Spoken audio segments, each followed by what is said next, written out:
আজকে আমি ভাজি করব গলদা চিংড়ি মাছ।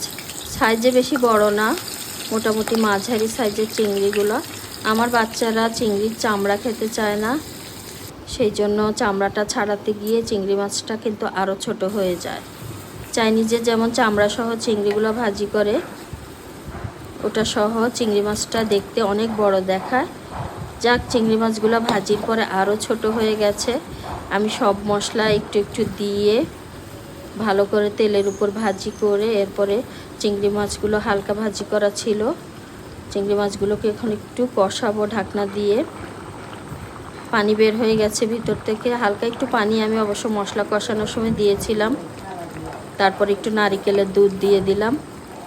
ব্যাস, এখন ঘন হয়ে গেলে নামিয়ে ফেলবো। এটা অবশ্য মালাইকারি না, এটা এমনিতেই আমি চিংড়ি মাছ একটু মাখা মাখা করে রান্না করব। এটাও কিন্তু ভাত দিয়ে খেতে খুবই মজা হয়। আল্লাহ হাফেজ, দেখার জন্য ধন্যবাদ সবাইকে।